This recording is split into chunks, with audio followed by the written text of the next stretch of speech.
예레미야 30장 12절에서 17절 말씀을 교도하겠습니다.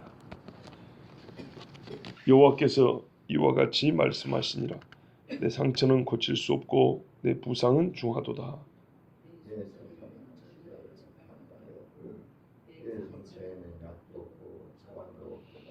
너를 사랑하던 자가 다 너를 잊고 찾지 아니하니 이는 내 악행이 많고 내 죄가 많기 때문에 나는 내 원수가 당할 고난을 내가 받게 하여 잔인한 징계를 내렸도다.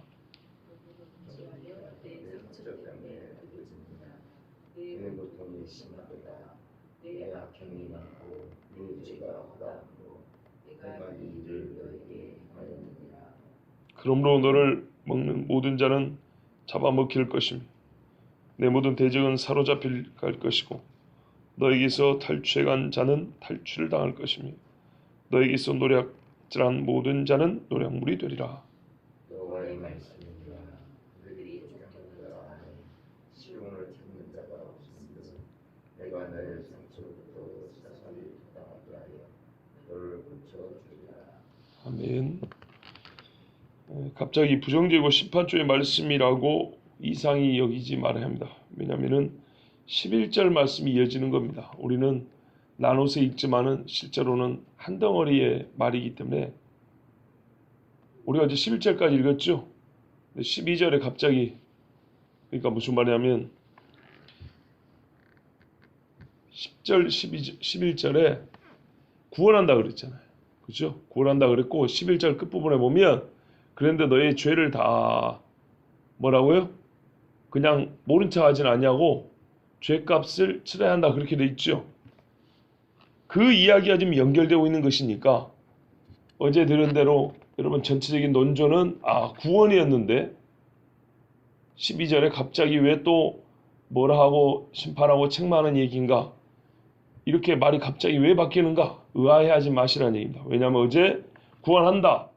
근데 중간에 뭐가 있어요? 반드시 구원하는데 너희가 잘못한 것은 내가 짚고 넘어간다 그랬잖아요. 그 짚고 넘어간다는 얘기를 어제 11절 후반부에 하기 시작했고 지금 그러니까 그 본론을 얘기하고 있는 중이에요. 그러니까 하나도 이상해 보면 안 됩니다. 자, 하나님이 짚고 넘어간다는 그 죄가 뭡니까? 결코 무죄한 자로만 여기지는 아니한다 그랬죠.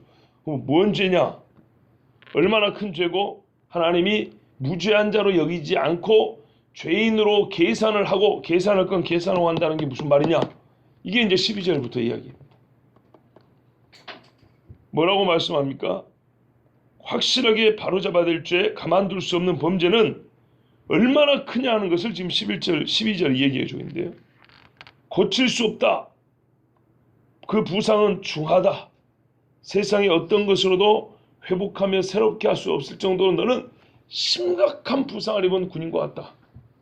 불치병이 걸린 사람과 같다 이 말입니다. 그러니까 하나님 어떻게 해요? 무죄한 자로 넘어갈 수는 없는 거예요. 구원을 하긴 하는데 아무 일도 없었던 것처럼 그냥 반갑게 맞아준 연인들 한참 헤어졌다가 만난 연인처럼 만날 수는 없고 고멜처럼 남편을 배신하고 집 낳고 바람핀 여자를 만나는 것처럼 계산할 건 받아주는데 계산해야 된다 이런 말이죠. 맞죠? 또 다른 측면에서 말합니다. 얼마나 이 죄가 크고 중하냐는 12절에 말하고 13절에는 법률적인 문제로 얘기를 합니다. 얼마나 죄가 확실하냐면 보통 변호인들은 돈을 받으면 의뢰인의 무죄나 또는 죄를 경감시켜주기 위해서 애를 쓰죠. 근데 너의 죄는 얼마나 증거가 확실하냐면 변호를 하겠다는 사람이 없다. 변호하겠다는 사람은 여지없이 돈 때문이라고 욕을 넣기 딱 좋다는 거예요. 이렇게 정확한 증거가 있는데도 세상에 이런 사람도 뭐 무죄라고 변호를 하겠다 그러냐고. 아무리 변호사가 돈 받고 의뢰인의 무죄나 죄가 적게 만들어 주려고 애를 쓰는 직업인 줄 알기는 알지만서도 이런 사람까지 변호를 하겠다고 나선단 말이냐. 그럼 안 되겠죠.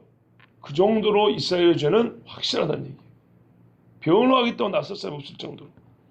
그 다음에 의사도 마찬가지예요. 의사가 아무리 돈이 좋고 자기의 의술에 대한 자신감이 있어도 그렇지. 이 지경의 사람을 고쳐내겠다고 큰 소리를 치다니 아무리 그래도 말이지 양심이 있어야지. 이런 사람을 어찌 고치냐고. 이런 사람을 어떻게 고치냐고. 그 지경이란 얘기예요. 변호사가 변호를 할 수 없는 정도고 의사가 고쳐보겠다고 큰 소리를 칠 수 없을 정도로 당신은 완전한 죄인이고 완전히 딱 죽음이 눈앞에 온 사람이란 얘기예요.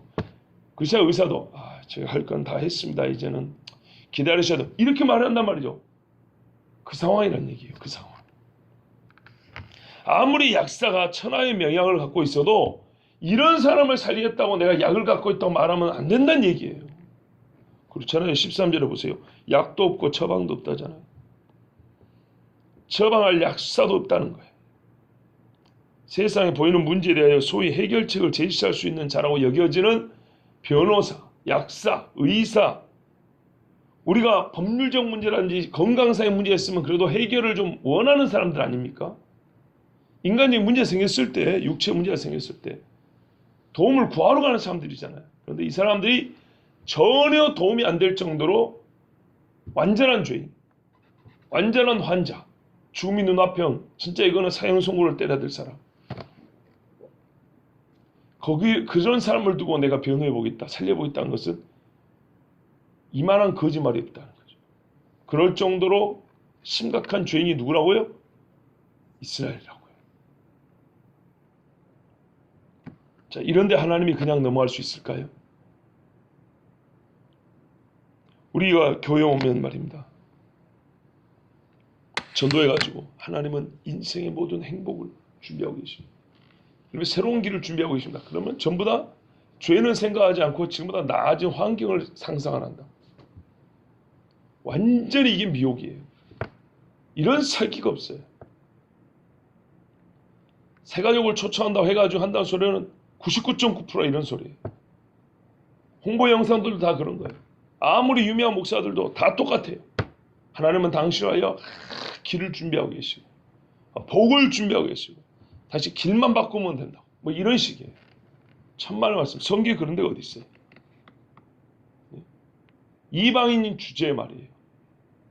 조상 대대로 우상 숭배해온 주제의 말이에요. 이스라엘 사람들은 혈통이 이스라엘인데도 불구하고 형제들아 너희가 회개하고 제수함을 받고 세례를 받으라 이렇게 말을 했는데 조상이 아브라함인 집에도 그렇게 말씀했는데 선왕당에다가 물 떠놓고 빌고 돼지머리 받쳐놓고 그 앞에 절하고 그런 혈통에서 태어나가지고 지금까지 수십 대를 이어서 우상 숭배한 주제의 말이에요. 언제부터 예수 믿다 한 번 낳고 교회 한 번 오니까는 막 사람들이 잘해주니까 하나님도 어이구 잘했다 하면서 뭘 해줄까 뭐 해줄까 5대 독자 난 것처럼 그렇게 대해주는 줄 알고 완전히 엉망진창인 신앙생활이에요. 요시아 같은 선자가 있고 다윗이 몇 대 할아버지인 후손들이라 할지라도 너희의 죄는 세상에 어떤 이름 있는 변호사도 소용없고 명이라도 아무 쓸데가 없고 명약을 가지고 있다면 막 얼마 전에 1g에 1억짜리 약이 있다네요. 1g에 1억짜리 그까짓 거 있어봐야 너는 아무 쓸데가 없어. 너는 딱 죽어야 돼. 이게 이스라엘이에요. 그러면 우리는요. 진짜 하나님 앞에 얼마나 큰 죄인지는 모르고 나라가 일이 어렵다 해도 회개할 줄도 모르고 방법은 딱 하나예요. 나라 살려주십시오에 앞서서 뭐냐면 하나님 우리가 잘못했습니다. 이 한마디면 사실은 기도해야 될 90% 이상이 다 한 거예요. 회개의 기도, 회개의 기도. 그 다음에는 자동으로 나오게 돼 있어요. 회개하고 마음이 깨끗해지면 하나님이 원하시는 기도가 자동으로 떠오르고요. 막 기도하지 말아도 나오게 돼 있어요. 아직 멀었어요. 지금 당장 하나님이 막 갔다 오만데 불을 지르고 폭탄을 떨어뜨려도 할 말이 없어요. 지진이 나서 땅이 쩍쩍 벌어져도 아무 할 말이 없어요. 누가요? 우리가요. 우리 교회가. 너를 사랑하던 자가 다 너를 잊고 찾지 아니하니 어느 정도로 심각하냐? 계속 이어지고 있어요. 예레미야서를 통해 보는 것은 하나님이 우리 죄를 여러 가지 모양으로 설명을 해주잖아요. 욥기 아시죠? 욥. 얼마나 병이 심각했는지 부인도 하나님을 저주하고 죽으라 그랬어요. 동네 사람들이 다 떠나갔다 그랬어요. 재산 잃고 자녀들 죽고 몸에 심각한 병이 생기니까 친구들도 이웃들도 그 사람 앞에 와서 빌어먹던 거지들도 아무도 욥의 편이 되어주지 않았다 했어요. 아무도. 혼자 외롭게 싸워야 됐었어요. 이게 믿음의 싸움이었어요. 욥은 믿음으로 싸운다고 그러죠. 이 이스라엘 지금 현재 상황은 믿음으로 싸운 거를 빼놓은 그것만 딱 빼놓은 욥의 그 외롭고 절망적인 상황, 그것이 이스라엘이에요. 아무도 친구가 되어주지 않은 사람, 아무도 욥의 편을 되어주지 않아요. 욥의 편을 들어주면 자기도 욥같이 될까 봐 겁이만 날 정도로. 그게 이스라엘이에요 지금. 이러니 하나님이 어떻게 무죄한 자로 넘어간다는 얘기예요. 절대 불가능합니다. 이는 내 악행이 많고. 왜 이러냐? 왜 하나님이 무죄한 자로 넘어갈 수 없냐? 지금까지 말한 이게 이들의 죄를 지금 비유로 말씀한 건데요. 그런데 실상을 말해주는 거예요. 이게 네 악행 때문이다. 네 죄 때문이다.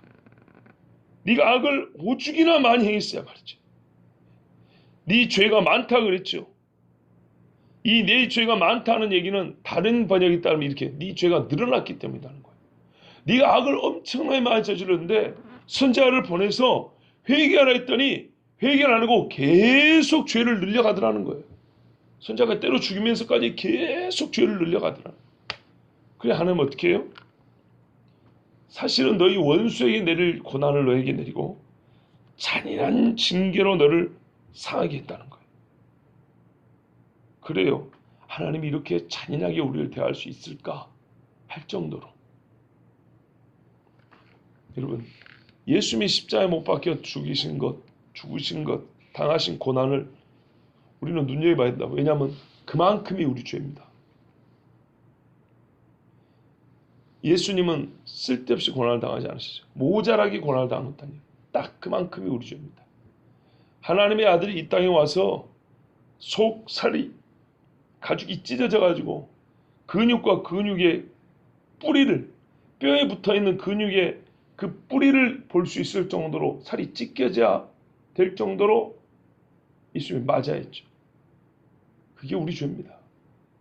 뼈가 드러나고 뼈를 쇠쪽이 긁어서 뼛속, 예수님의 채찍이 그런 거예요. 쇠조각, 돌조각, 유리조각이 있는 납덩어리가 채찍 끝에 달렸다 그랬잖아요.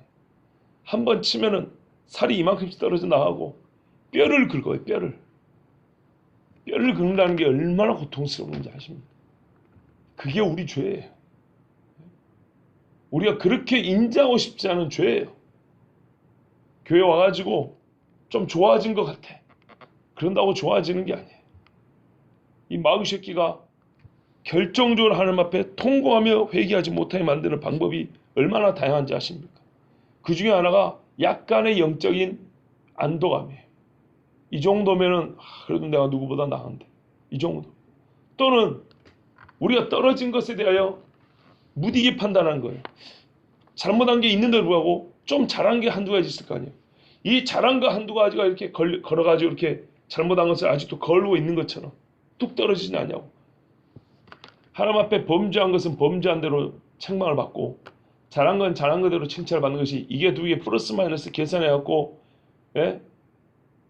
그걸 뭐라 그러죠? 갑자기 생각나는데, 서로 먹어 들어가는 게 아니란 말이에요. 그건 카톨릭식이에요. 잘한 게 100이고 잘못한 게 80이면 그래도 20은 내가 잘한 거잖아. 이런 게 아니에요. 80에 잘못한 것이 하나님 앞에는 그 회개하지 않으면 그 죄로 죽는 겁니다. 마귀들이 가져오는 관념들이에요. 성경과 아무 상관이 없어요. 성경이 뭐라 그래요? 홀이라도 남음이 있고서는 갚아지지 않는다, 이렇게 표현하잖아요. 홀이라도, 털끝이라도 남은 죄가 있고서는 받아들여지지 않습니다. 그래서 보다 힘써야 되는 것은, 굳이 말을 좀 나눠서 한다면 의로운 삶에 힘쓴다기보다는 회개에 힘써야 되는 거예요. 회개에 힘쓰지 않고 의롭게만 한다는 것은 카톨릭식하고 똑같은 거예요. 내가 생각에 좀 좋은 일 해가지고 좀 착한 일 해가지고 공로를 인정받자는 거예요. 그게 아니에요. 그건 나를 의지하는 거예요. 회개는 철저히 예수님을 의지하는 거예요. 회개를 하고 죄를 용서받고 죄가 없어진 사람은 의로운 삶에 대한 갈망이 훨씬 커지게 돼 있어요. 더 의롭게 살려고 애를 쓰게 됐고요. 이게 돼요 또. 왜? 하나님이 성령의 능력을 주니까. 순서가 바뀌었단 말이에요. 예수님의 십자가를 모르고 복을 받겠다고 하는 것이 잘못된 것처럼 회개를 하지 않고 의를 행하겠다는 것은 거꾸로 됐다는 얘기입니다. 근데 마귀는 조금 잘한 게 있으면 그것을 자꾸 생각나게 하죠. 내가 그래도 이거 했던 사람인데, 내가 이 정도는 할 수 있는데, 그래서 죽어요. 자기가 어디로 가는지도 모릅니다. 저번 주일날 말씀드렸어요. 마귀는요, 항상 극단적인 죄를 지켜갖고 사람을 지옥으로 떨어뜨리는 게 아니에요. 라오디게아 교회가 제일 큰 문제가 뭔지 아십니까? 뜨겁지도 차지도 않은 겁니다. 자기가 어디에 속했는지 불분명하게 인식을 못하게 해요. 그래도 이 정도면, 소위 우리가 말하는 식으로 하면 이런 식이에요. 그래도 이 정도면 그나마 이런 중간쯤의 표현들 있죠. 어중간한 표현들 있죠. 우리는 보통 이 어중간한 표현을 가지고 있을 때는 심각한 위험이라고 생각하는 데보다는 그런대로 괜찮다고 생각할 때 이런 중간의 표현을 씁니다. 이것이 마귀가 던지는 미끼예요. 성경은 이를 금합니다. 그게 바로 섞여 있는 거예요. 혼합되어 있는 거예요. 미지근한 거란 말이에요. 지금 예수를 안 믿는 사람도 나라가 이러고 언제라도 전쟁이 터질 수 있다고 하면은 안 믿는 사람도 붙잡혀 가서 빈단 말이에요. 안 믿는 사람도. 믿는 사람은 어떻게 합니까? 믿는 사람은. 제가 얼마 전에 우리 교회 어떤 여자 집사한테 그랬어요. 제가 어릴 때 보니까 예수 믿지 아니하는 부인들이 남편이 중병에 걸렸을 때 어떻게 해서 남편을 살리려고 하냐. 저는 우리 집에서 봤어요. 우리 할아버지가 6.25 때 전쟁 시에 전쟁이 무서워가지고 잠깐 부대를 이탈했어요. 결국에는 끝까지 싸웠습니다. 근데 그 아시다시피 전시의 부대 이탈, 소위 탈영이라는 것은 직결처분, 총살입니다. 총살. 근데 그렇게는 되지 않냐고 맞았어요. 소위 우리말은 뒤지에 맞은 거예요. 군생활을 다 마무리했는데 중간에 잠깐 그런 일이 있었고 진짜 죽기 직전까지 두드려 맞은 거예요. 근데 그 온몸에 골병 든다 그러죠. 골병 들어요. 나이 드니까 그 건장, 우리 하루 엄청 건장. 이 건장한 분이 나이 드니까 온몸만 내가 쑤시고 사람이 힘든 거예요. 뼈가 아픈 거예요. 너무 많이 맞아가지고. 우리 할머니가 똥물을 해주는 거예요. 똥물. 옛날 푸세식 화장실 알죠?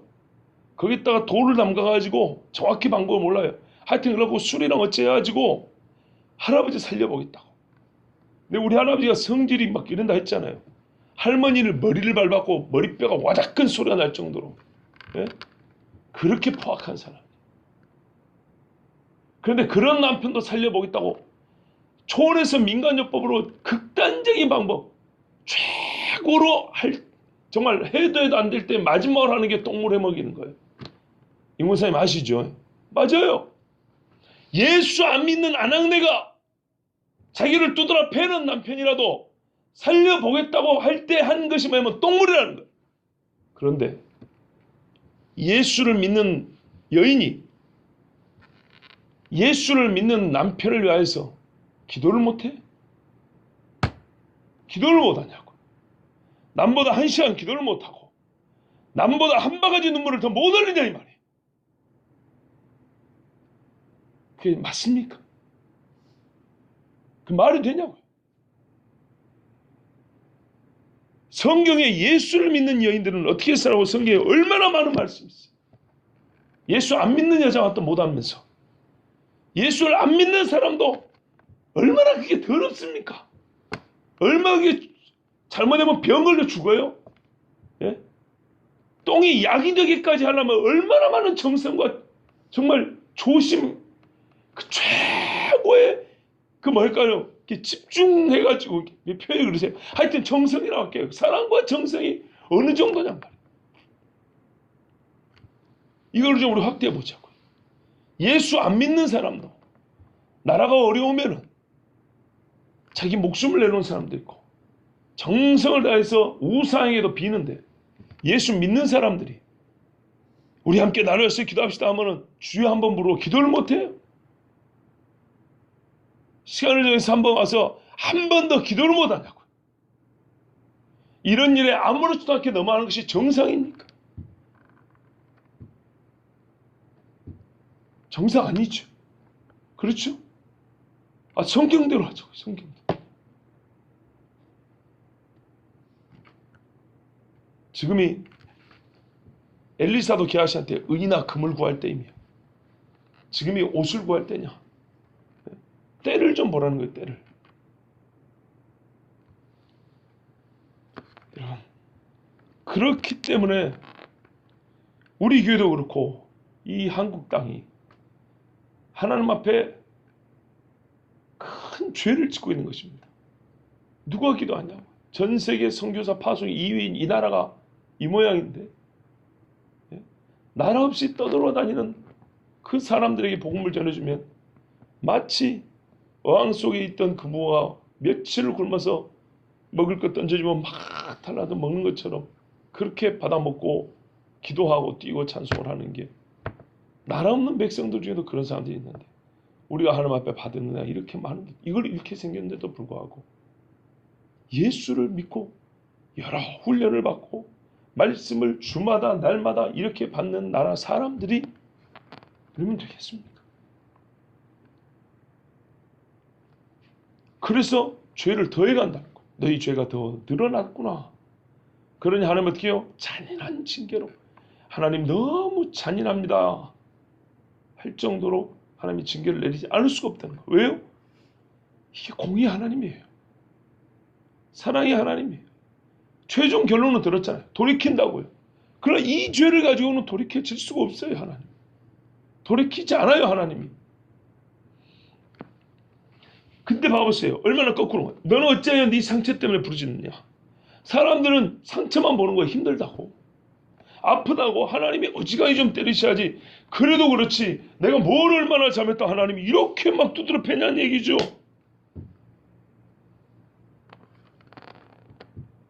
하나님이 그 부르짖음을 받습니까?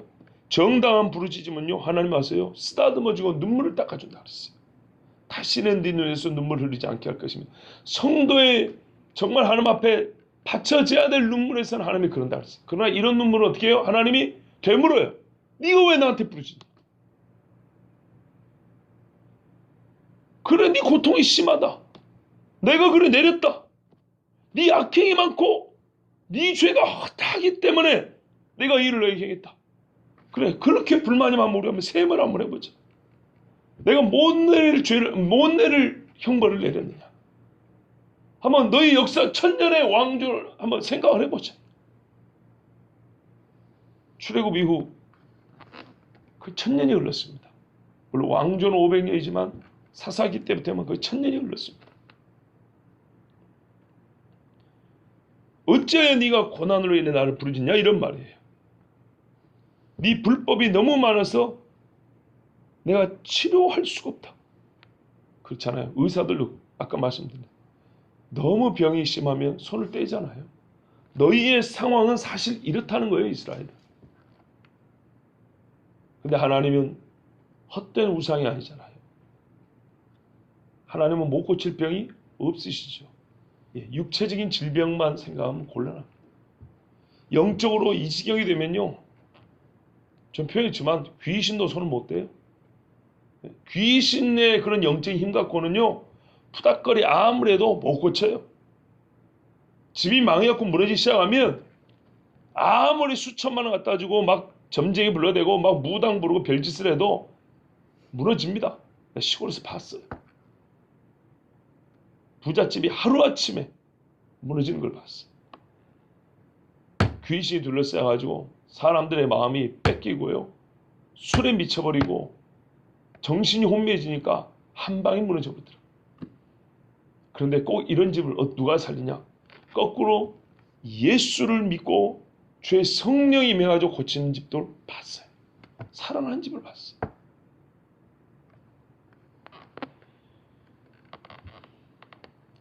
그러므로 너희 죄로 말미암아 16절 보세요. 이렇게 하나님께서 치료할 수 없고 이 죄가 늘어나서 너희들에게 하나님 어떻게 해요? 벌을 내렸다는 거예요. 여기까지가 말이 그냥 갑자기 바뀌니까 우리가 이제 이 말씀 이야기에 오해 헷갈렸는데 그걸 제가 처음에 이해하기 쉽도록 도움을 드린 겁니다. 10절부터 하신 말씀은 전체적으로 말의 한 덩어리가 뭐냐면 내가 너희를 포로에서 돌아오게 하고 이스라엘과 유다를 구원한다. 구원한다.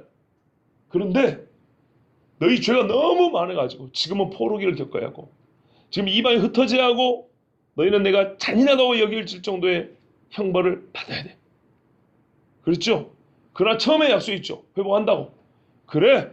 그렇지만 내가 결국에는 어떻게 한다고요? 돌이킨다. 이제 다시 처음 이야기. 대주제로 돌아. 16절 17절. 그러면 오늘 먹는 모든 자는 이렇게 이제 하나님이 다 벌을 주고 그 죄값을 치르게 하고 하면 어떻게 합니까? 다시 너희를 돌이킬 것인데 너를 먹는 자가 잡아먹히고 너를 대적했던 자는 오히려 그들이 사로잡혀 갈 것이고 도둑질한 건 그들이 도둑질을 이제 거꾸로 당할 것이고 너희들을 노력한 자들 네 몸뚱아리를 노력한 자들은 이걸 표현을 좀 하면 이런 거예요. 너를 먹이로 취해서 이렇게 씹어 먹었던 사람들은 도리어 다른 사람들의 먹이가 되어질 것이다. 이게 이제 우리 하나님의 구원의 약속이에요. 자, 주여. 이 말씀이 이미 이사야 63장 1절부터 6절까지에 예언이 되어 있었어요. 같은 말씀. 한번 읽어드릴게요. 에돔에서 오는 이는 누구며 붉은 옷을 입고 보스라에서 오는 이 누구냐. 그의 화려한 의복 큰 능력으로 걷는 이가 누구냐. 그는 나이니. 에돔 쪽에서 온대요. 화려하게 쫙 위풍있게 걷는 이가 온대요. 그는 나이니. 이렇게 말해요. 저 걷는 이가 누구냐. 네가 보이는 저는 누구냐. 나다. 이렇게 말해요. 공의를 말하는 자여 구원하는 능력을 가진 이니라. 어찌하여 내 의복이 붉으며 내 옷이 포도즙틀을 밟는 자 같으냐. 만민 가운데 나와 함께한 자가 없이 내가 홀로 포도즙틀을 밟았는데 내가 노함으로 말미암아 무리를 밟았고 분함으로 말미암아 짓밟았으므로 그들의 선열이 내 옷에 튀어 내 의복을 다 더럽혔음이니. 이게 왜 하나님이 옷이 붉었냐. 그러니까 원수가 아플 때 피가 튀었다는 얘기입니다. 이는 내 원수가 없는 날이 내 마음에 있고 내가 구속할 내가 왔으나 내가 먼저 도와주는 자도 없고 붙들어주는 자도 없으므로 이상하게 여겨 내 팔이 나를 구원하며 내 분이 나를 붙들었으며 내가 노함으로 말미암아 만민을 밟았으며 내가 분함으로 말미암아 그들을 취하게 하고 그들의 선열이 땅에 쏟아지게 하였느니라. 그러니까 이거예요. 하나님이 이스라엘을 이렇게 막 이제 징벌을 할 때 사람 중에 누군가 이스라엘을 좀 불쌍히 여겨야 될 거 아니에요. 좀 도와주려 해야 될 거 아니에요. 이들이 이제 회개하고 돌이키려고 할 때 옆에서 도와주는 사람이 있어야 될 거야. 우리도 교회에서 말이죠. 누군가 믿음이 약해가지고 이제 좀 기도 좀 해보라 할 때 내가 같이 기도해줄게 뭐 이런 사람이 있어야 될 거 아니에요. 아무도 안 도와주는 거야. 아무도 이스라엘을. 그래서 하나님이 나 혼자 직접 내가 이스라엘을 구원한다는 거였어요. 그래서 하나님이 싸울 때 원수들을 밟으니 그 피가 튀어서 옷이 붉어졌다는 거예요. 오늘 이 지금 16절 말씀과 같은 말씀. 이사야가 150년 전, 그 200년 전에 이렇게 예언을 했어요. 이스라엘이 망한다, 포로 끌려간다만 예언한 게 아니고 돌이킴에 대해서 예언했다고 그랬죠. 예. 이때 이스라엘이 두 가지를 깨닫게 됩니다. 첫 번째는 하나님이 온 땅의 주요 주관자라는 거예요. 일찍이 들어온 바이지만은 자기들이 율법을 전하고 가르치고 배우면서 아는 것이지만은 몸으로 경험하기까지는 이스라엘이 실제로 깨닫지는 못했던 것. 그것을 깨달을 거예요. 여러분, 우리는 생각보다 많은 것을 알고 있지만 보기 전에, 느끼기 전에 깨닫지 못한 것들도 많이 있어요. 사실은 이미 머릿속에 들어와 있어요. 마음속에 들어와 있어요. 그런데 우리가 주의를 기울이지 아니하므로 또는 내가 직접 체험할 때까지는 못 믿겠어. 이런 마음 때문에 믿음으로 우리에게 들어오지 못한 것들이 있어요. 아는데 믿음으로까지 되지 못한 것들이 있어요. 그러면은 이 고생을 해야 될지도 모릅니다. 두 번째 이스라엘 깨닫는 건 뭐냐? 이스라엘의 하나님이 한 번도 우리를 버린 적이 없구나. 과연 여호와는 이스라엘 하나님, 언약의 하나님이시라는 걸 깨닫게 돼요. 하나님 혼자 우리를 구원하니까. 이스라엘은 이로 말미암아 하나님에 대한 이해도 새롭게 하고 하나님과의 관계도 새롭게 될 것입니다. 더 온전하고 깊은 관계를 맺게 될 것입니다. 여호와의 말씀이라.